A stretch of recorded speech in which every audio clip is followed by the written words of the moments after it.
하나님 앞에 구원받을 만한 법적이나 공로나 능력이 우리에게는 없습니다.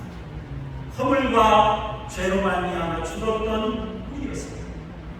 그래서 하나님 앞에 나아가서 아무런 드러낼 만한 공로도 법적도 없습니다. 하나님 앞에 결산할 때에 너무나도 부끄럽고 너무나도 창피하고 너무나도 죄스러운 우리의 모습일 뿐입니다. 그래서 오늘 포도원 기회에서 보면 11시, 오후 5시에 와서 1시간이라고 한세나리온의 핍삭을 받은 그런 사람과 같은 모습이 바로 곧 나의 모습이라는 사실입니다. 1시간밖에 일하지 않았는데 그것도 일거리 없어서 놀고 있는 나를 포도원의 끝으로 불러서 일시켜주신 것도 너무너무 감사한데 1시간밖에 일하지 않았던 나에게 하루의 핍삭을 주셨다. 얼마나 감사합니다. 그것을 내가 받지 않으면 우리 가족은 오늘 굶주려야만 합니다. 토끼 같은 자식들이 나만 바라보면서 아빠 배고파, 아빠 배고파 그러고 있을 그런 가족들을 생각하면 너무너무 힘들고 어려운데 그런 나를 불러다가 포도원에서 일시켜주신 것도 너무너무 감사합니다. 하루에 핍삭 한 달까지 주셨어요. 그것을 가지고 이제 음식을 사서 가족들에게 돌아가는 이 일꾼의 모습 얼마나 감격스럽습니다. 얼마나 감사합니다. 사랑스러운 여러분, 이러한 하나님의 은혜로 말미암아 우리도 구원받게 될 줄로 믿습니다. 하나님의 전적인 은혜, 하나님의 놀라운 역사가 아니면 우리는 하나님 앞에 나아갈 수 없는 죄인이었습니다. 영원한 형벌을 받아야만 했던 그러한 죄인이었습니다. 그런 나를 하나님이 불러주셨습니다. 그런 나를 하나님께서 선택해 주셨습니다.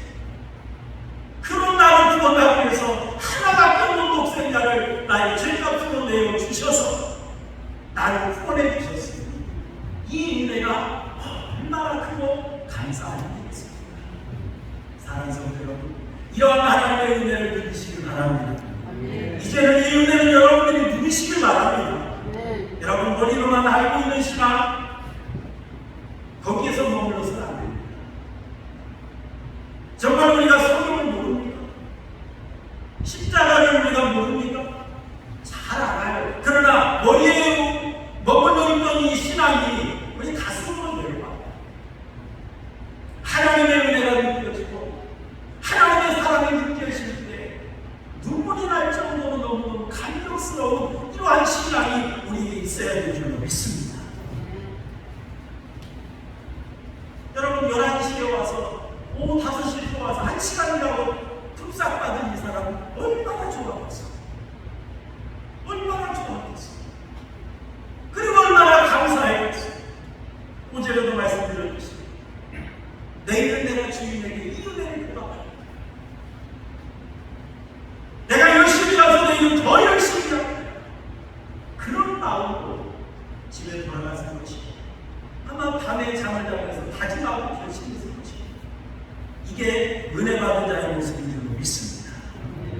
여러분 오늘 이 말씀에 이어서 오늘 우리가 먼저 와서 일한 사람, 이른 아침에 들어와서 일한 사람의 모습을 우리가 바라보면 우리가 하나님 앞에서 어떻게 예배해야 되고 섬겨야 할지를 우리는 생각해 볼 수가 있을 것입니다.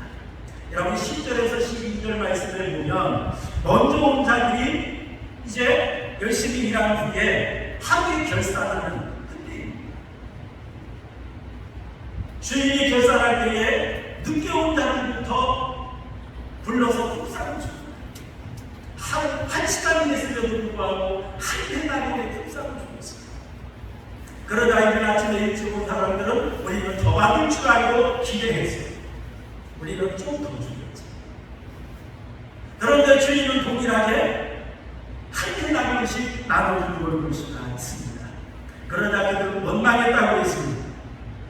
그들이 원망했던 이유가 뭡니까? 나중에 온 사람들은 1시간밖에 일하지 않았는데 왜 저 사람들과 나와 함께 똑같이 줍니까? 그러면서 원망했던 걸 볼 수가 있습니다. 그러나 주인은 13절, 14절 말씀에 이렇게 말하고 있는 걸 볼 수 있어요. 주인이 말합니다. 친구여, 내가 너에게 잘못한 것이 없다 라고 말씀했습니다. 그리고 네가 나와 함께 한 데나리온에 약속을 하지 않았느냐. 그리고 내가 너에게 주었다. 그러니까 너는 이것이나 가지고 가라 라고 말합니다. 그리고 내가 이 사람에게 너와 같이 주는 것은 내 뜻이다 라고 이처럼 말하고 있는 걸 볼 수가 있습니다. 여러분, 먼저 와서 일한 일꾼의 모습을 보면 은혜를 깨닫지는 못합니다. 오늘 하루 주인이 나에게 일 시키지 않았다면 나도 하루 종일 놀아야만 했고 우리 가족들을 하루 종일 굶어야만 했던 그런 사람이었는데 주인이 나를 불러서 일 시켜주었다는 것에 대한 감사함이 없습니다. 내가 저 사람보다 일은 더 했다라고 하는 것에 원망이 있습니다. 불평이 있습니다. 때로 억울함도 있어요. 여러분, 저는 이 말씀을 묵상하면서 한 사람이 떠올랐습니다. 그게 뭐냐면 탕자의 형. 탕자가 허랑방탕에서 아버지가 돌아가시지도 않았는데 아버지 어차피 돌아가시면 그 유산 내 거잖아요. 어차피 주실 거 지금 주세요. 그래서 그걸 가지고 허랑방탕하면 다 낭비하고 돌아왔습니다. 나중에는 거짓골이 되었어요. 생각해보니까 쥐염 열매도 얻어먹을 수 없는 상황에서 우리 집에 있는 풍분들은 풍요합니다. 그래서 이제 집에 돌아가야 되겠다. 아들로 맞아달라고 하기에는 너무나도 염치 없어서 충분히 하나라도 품어달라고 돌아가야 되겠다라고 돌아왔습니다. 그런데 아버지는 어떻습니까? 그런 건 따지지 않습니다. 집에서 아들이 돌아오는 모습을 바라보면서 왼발로 달려왔습니다. 그 자신을 입맞추고 끌어안고 신발을 신고 손에 가락지를 들고 너무 기뻐하면서 잔치를 그 모습을 바라봤던 탕자의 형이었습니다. 불평하자. 나는 지금까지 아버지한테 내가 얼마나 충성입니다. 근데 아버지는 나에게 지금까지 양 한 마리 잡아주고 있습니다. 불평하자. 사실 자기가 지금까지 아버지 그늘에서 아버지와 함께 누렸던 그러한 것에 대해서는 전혀 생각하지 않습니다. 이 탕자의 형은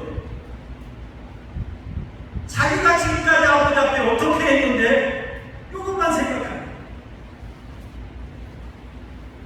아버지가 나에게 뭐 해주지 않는다. 그것만 불평합니다. 그런 모습을 우리는 발견해 볼 수가 있습니다. 먼저 와서 일하는 일꾼도 마찬가지죠. 주인이 나에게 베풀어준 은혜를 생각할 줄 모르고 다른 사람과 비교해서 나에게 더 주지 않는다고 불평합니다. 그런 모습을 볼 수 있지 않습니다. 여러분, 이런 사람은 이웃이 잘 되고 형제가 잘 되고 형제가 하나님의 은혜를 체험하는 것, 이것을 기뻐하지 않아요. 왜요? 내가 잘 되고 내가 잘 되고 나만 잘 되고 이기적인 그런 모습을 가진 것을 볼 수가 있습니다. 여러분, 마태복음 18장에도 보면 1만 달란트 빚진 자의 비유가 나오는 걸 볼 수가 있어요. 마태복음 18장 22절에 35절 말씀을 보면 1만 달란트 빚진 자가 있습니다. 그런데 주인이 1만 달란트 빚진 자에게 말합니다. 네 몸도 팔고 네 아내도 팔고 네 자식 팔아서 빚을 갚아. 그러자 1만 달란트 빚진 자는 사과합니다. 주인이여 갚겠나이다. 조금만 받으세요. 그런데 주인이 봐도 1만 달란트를 갚을 능력이 없어요. 그 1만 달란트 빚진 자를 불쌍히 여겨서 탕감해 주었습니다. 그런데 이 1만 달란트 탕감받았던 자가 이제 나가다가 자기에게 100데나리온을 데나리온 빚진 달란트도 아닌 100데나리온. 데나리온 하루 품삯의 값이라고 합니다. 그러니까 뭐 100일치 품삯이죠. 석달 열흘 월급이라고 생각하시면 됩니다. 빚진 자를 만났습니다. 그 사람을 붙들고 목을 잡으면서 빚을 갚으라고 말합니다. 이 사람은 어때요? 조금만 봐달라고 사정하죠. 그러면 불구하고 1만 달란트 탕감받았던 자는 용서하지 않습니다. 그를 감옥에 쳐넣어버리고 이 사실을 1만 달란트 빚진 것을 탕감해 주었던 주인에게 그가 알렸어요. 그러자 1만 달란트 탕감해 주었던 주인이 이 사람을 불러가지고 나는 너에게 그렇게 많은 은혜를 베풀었노. 너는 100데나리온 빚진 자를 용서하지 않고 은혜 베풀지 않고 감옥에 쳐넣었느냐 라고 하면서 아주 노했던 볼 수 있습니다. 그리고 네가 빚을 갚아라. 그리고 옥조에 넘겼던 이야기를 하고 있는 걸 볼 수가 있습니다.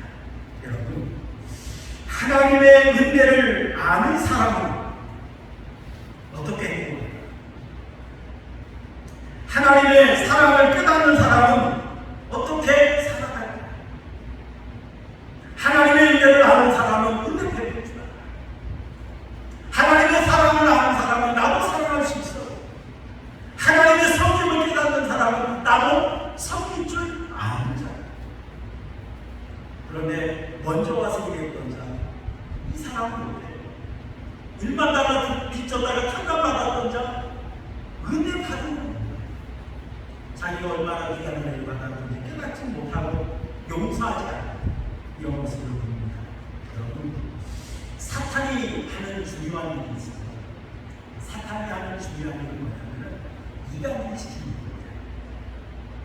성도 사이, 하나님과 성도 사이 이간질 시키는 겁니다. 그리고 사탄이 하는 일이 있습니다. 원망하지 않고 불평하지 않고 하나님의 은혜를 깨닫고 체험하면서 감사하기보다 원망하고 불평하지 않는 것이 바로 사탄의 방법입니다. 여러분, 이스라엘 백성들이 광야에서 생활합니다. 하나님은 어땠어요? 낮에는 구름기둥, 밤에는 불기둥으로 그들을 보호하셨어요. 그들의 길을 인도하셨어요. 그들에게 매일 만나를 먹여서 먹거리를 해결해 주셨어요. 물이 없으면 반석에서 샘물이 솟아나게 하셔서 마시게 하셨어요. 자, 이 정도라면 광야에서 아무것도 먹을 것 없는데 그들이 농사짓지 않고 수고하지 않고 광야에서 살아가는 것 자체만으로도 감격지 않았습니다. 그런데 그들은 어때요? 다른 것 감사하기보다 지금 누리고 있는 은혜에 감사하기보다 없는 것 생각하면서 불평했어요. 뭐라고요? 고기 먹고 싶다. 하나님 맨날 이것만 주십니다. 불평했어요. 여러분, 이스라엘 백성들이 광야 살아갈 때에 하나님의 은혜가 얼마나 놀랍습니다. 그런데 여러분, 고라의 이 땅은 어땠어요? 원망하고 불평하고 모세에게 결정했잖아요. 우리 성경을 한번 읽어볼까요? 여러분, 고린도전서 10장 10절 함께 보겠습니다. 고린도전서 10장 10절 함께 보겠습니다. 시작. 그들 가운데 어떤 사람들이 원망하다 멸망시키는 자에게 멸망을 하려나 너희는 그들과 같이 뭐하지 말라? 원망하지 마라.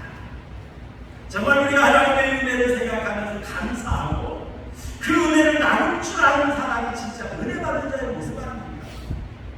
그런데 우리가 종종 은혜 받았음에도 불구하고 은혜 받은 줄입니다. 은혜 받았음에도 불구하고 누릴 줄 몰라요.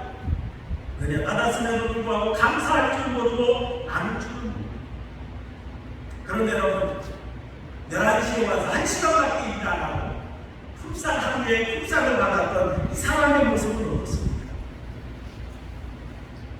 이 사람은 너무너무 고마워.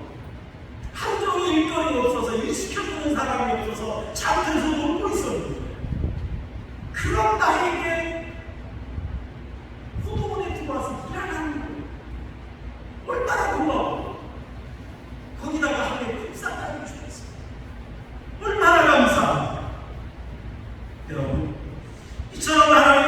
은혜임을 아는 사람은 감격해, 감사해, 눈물 날 정도로 감격해. 그리고 찬양하고 충성할 수밖에 없어요. 여러분, 바울 사도는 어떻습니까? 성경을 한번 읽어보시죠. 고린도전서 10장 15절 함께 보겠습니다. 고린도전서 10장 15절 시작. 그러나 내가 나된 것은 하나님의 은혜로 된 것이니 내게 주신 그의 은혜가 헛되지 않나이다. 내가 모든 사도보다 더 많이 수고하였으나 내가 한 것이 아니요 오직 나와 함께 하신 하나님의 무엇이라고요? 바울 사도는 많은 교회를 세웠어요. 많은 복음을 전해서 많은 영혼들이 구원받게 했어요. 정말 다른 사람보다 더 열심히 충성했고 다른 사람보다 더 핍박도 많이 받았어요. 고난도 받았어요. 어찌 보면 하나님 앞에 자랑할 것 많아요. 하나님 앞에 하나님 나 이렇게 했잖아요. 드러낼 것 많아요. 그런데 바울은 어땠어요? 이 모든 것이 무엇이라고요? 하나님의 은혜라. 핍박자였던 자기를 찾아오셔서 사울아, 사울아, 어찌하여 나를 파괴하냐. 그러시면서 찾아와 만나주시고 십자가의 은혜를 알게 하시고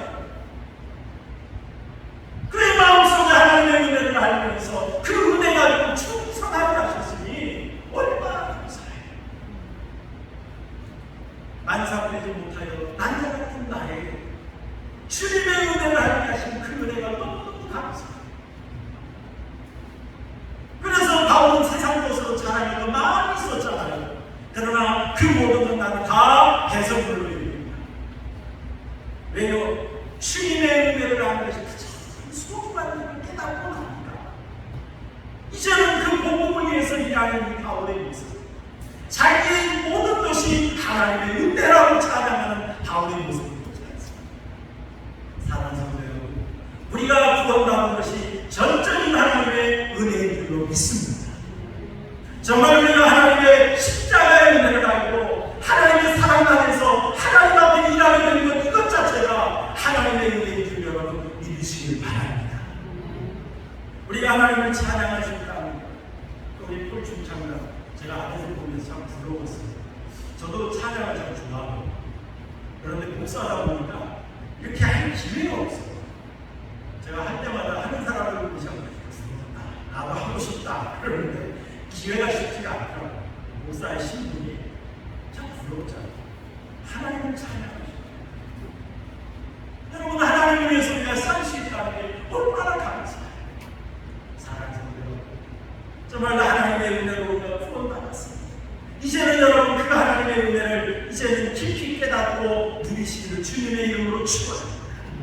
그리고 그 은혜에 감사해서 예배하고 충성하고 이제 만나는 사람마다 내가 만난 하나님, 내가 체험한 그 은혜 증거하면서 하나님의 영광 위에 살아가는 성도님들의 삶이 되시기를 주님의 이름으로 축원합니다. 우리 말씀